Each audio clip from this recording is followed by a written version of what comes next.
which is unfortunate, and far more than the city of Long Beach, but that's typical. Cities hammer you for everything, and I don't think anybody living in this area wants the rules changed to that extreme, because then you're talking grass and house colors and trash cans, and nobody wants that. So, yeah. Well, I live off of Alexander. I live on Triphone and Sage. Yeah. I mean, I know what goes on there. It's everything you guys talk about, but that's not what's really concerning me. My concern is they got like 10,000 tires. I know exactly what you're talking about. Bacteria, mosquitoes, fire hazard. That's the hugest problem. I cleaned up that property for the family a couple of years ago. I know, and it just got right back. As a freebie. Yeah. Didn't even charge them. I know, they told me. I've towed probably a dozen vehicles for free. They told all the neighbors too what they got guys coming out there to see their driving home. Yeah, that family's got a lot of problems. They got a lot of internal problems. Okay, I get it. And they for the most part, they've abandoned the property, and there's some squatters there now. Yeah, I have no idea. But I'm just worried about the tires. The waste tires are handled through. If those tires go up, there's nobody putting that up. The waste tires are handled through the state of California, through Cal Fill out Recycle. all that stuff. Everybody knows about it. They are facing extensive fines from us, from the state.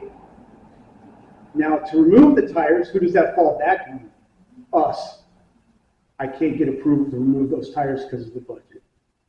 Maybe after the 1st of July, we can do it. Well, actually, it would be the Officer Lahotsky, but maybe he can do it. But I know who you're talking about. Yeah, I mean, if those things catch fire, nobody. It's a mess. It's ridiculous. They fell on hard times. My property's neighbor, and there's nothing I can do. No, we're stuck until probably July. The state's not going to put up the money to do it. They've already basically said, well, basically what we were told was, if we wait for them to run out their process, it'll be a couple of years. So we thought, okay, we'll do it. And then we discovered we don't have the money, because that is a $60,000 to $80,000 cleanup. Yeah, and the county just can't put out that. We'll never get it back from that family. The only way we're ever going to get that back is when they sell it. Yeah. The fire. It's not saying right now on hard times, they've always had hard times, but not for a long time. One more time. They were collecting those tires to get money. Correct. He was having tire stores dumped there. Yeah. Wow. It was one of the sons, and that's how he was making money to support himself. So there's nothing we can do. Not right now. Can we go back to the Not right tire now. stores? We'll readdress it when we have money in the budget again. So come July, trust me, Officer Lahotsky, he's young. He's gone through the Sheriff's Academy. He's only been with us since September or October.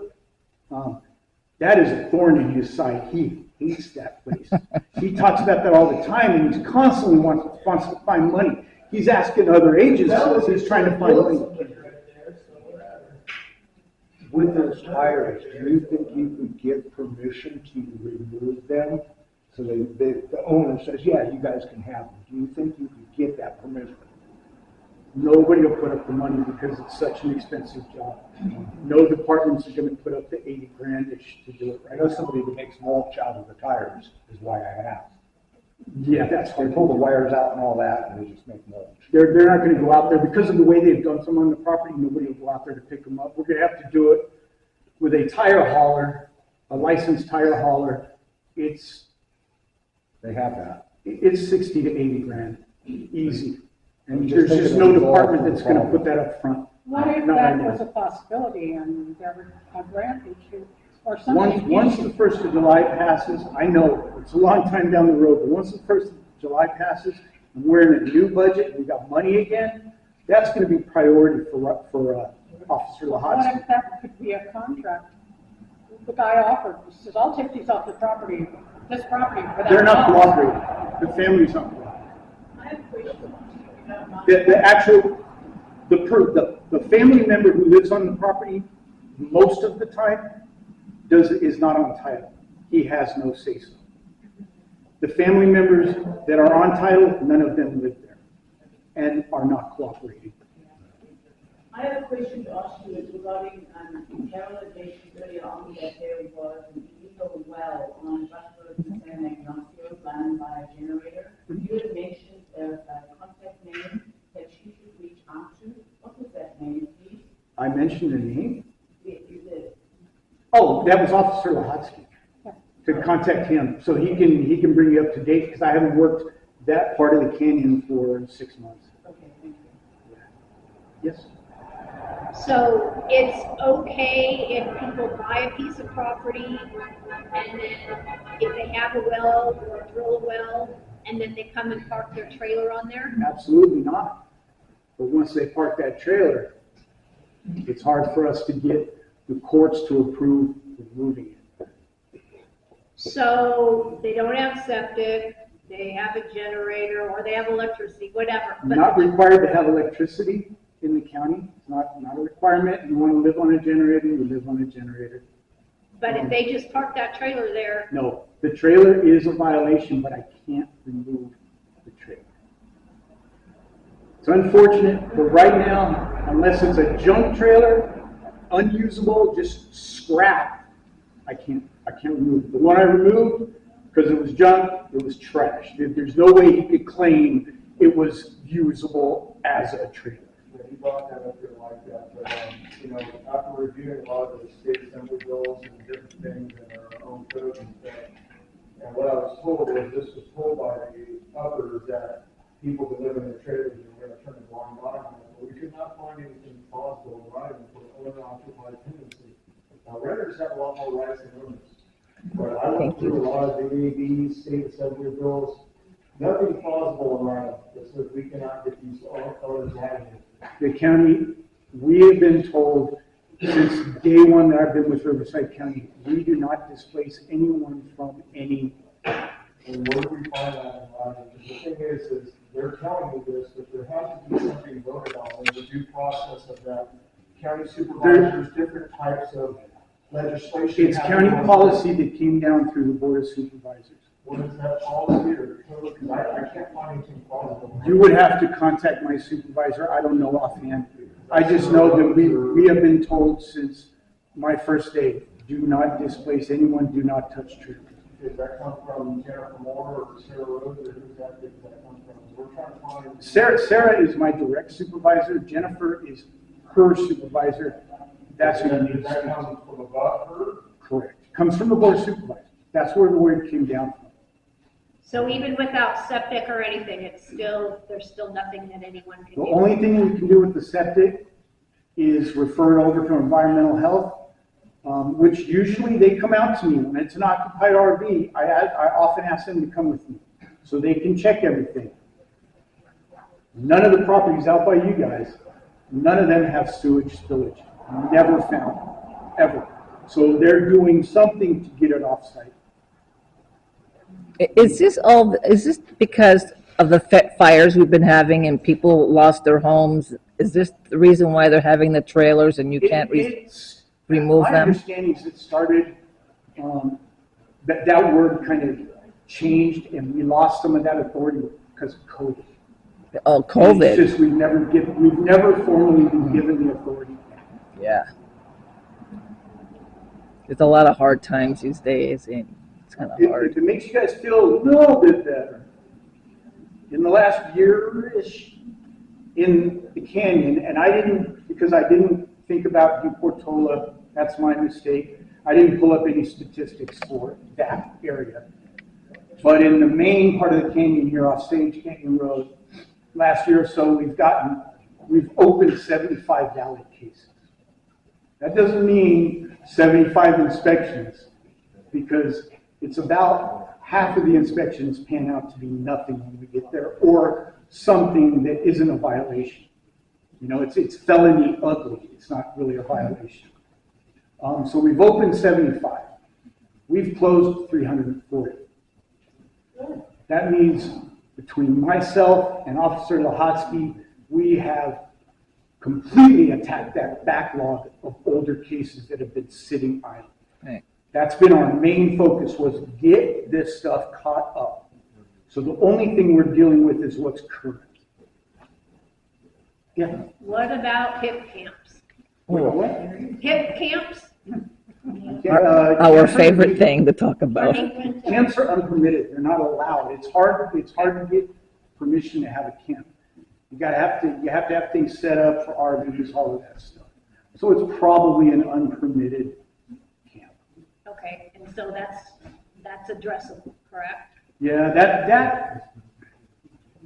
that's a slow process, but that may be correctable because it's an illegal business. When it's somebody running an illegal business, it's easy for us to go to court. And I don't know if you guys are familiar with the pallet guy. The guy that had, I don't know, Yeah. 1 million pallets or whatever. Yeah. What happened to him?